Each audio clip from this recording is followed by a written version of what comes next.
U.S. Ambassador to the UN, Bill Richardson, has known Suu Kyi for 30 years and told CNN that she's changed, that she's become out of touch, a politician afraid of the military.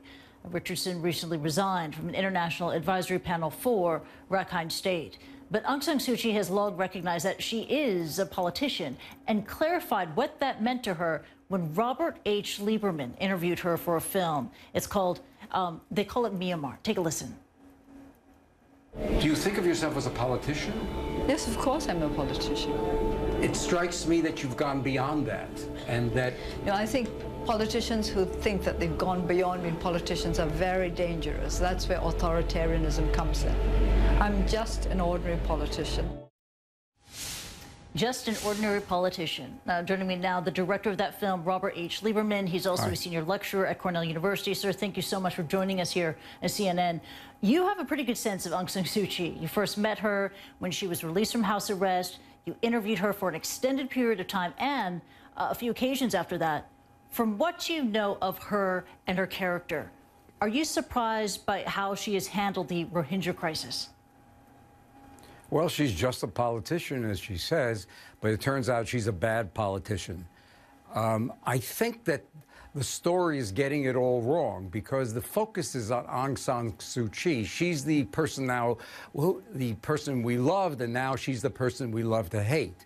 It turns out that she doesn't really have a lot of power. The only thing she has is perhaps the ability to do some moral persuasion. She should speak out. She hasn't spoken out. If I was one of her advisors, I would have had her fly directly to the Rakhine.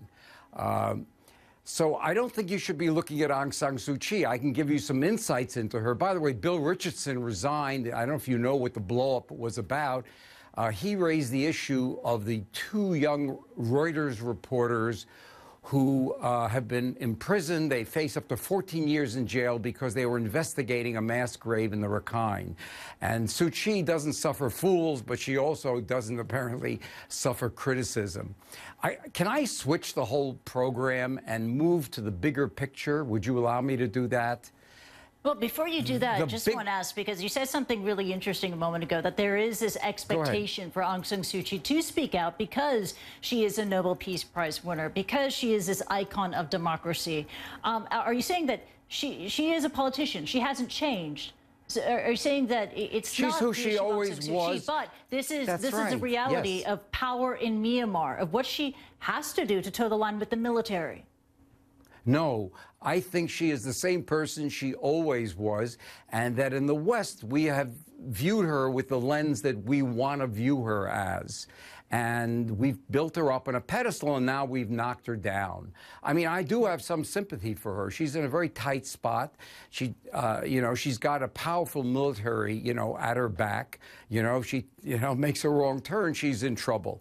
Look, I think the power is being held by the military. They control all the resources. They control essentially the military, the police, the civil service, the intelligence service. They're calling the shots. And what's happened is there were some attacks on police stations that occurred in the Rakhine. And they're almost understandable. And the military has overreacted by far. And so we have a situation now where things have just spun out of control. There is misinformation apparently on both sides.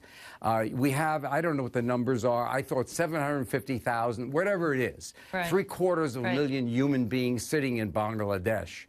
Right. As you said, the situation has spun out of control, right? I mean, this was a police crackdown, a military crackdown that went too far, resulted in the Rohingya crisis, over 800,000 Rohingya refugees.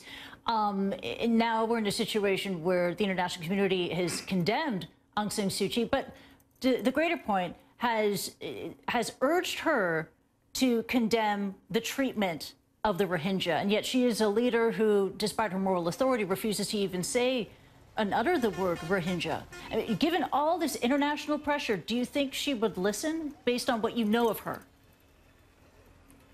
I think she's a very headstrong woman. We loved her because A, she's very good looking. She's Oxford educated. But, you know, she is just a politician, and she's playing to the Burmese majority. You know, this is a very complicated situation. I wish I had more than 5 minutes. If we made a film, they call it Myanmar. I could make another movie, you know, they call her Aung San Suu Kyi. But again, this is not the real story. She can only come out and say something. It's the military that controls everything.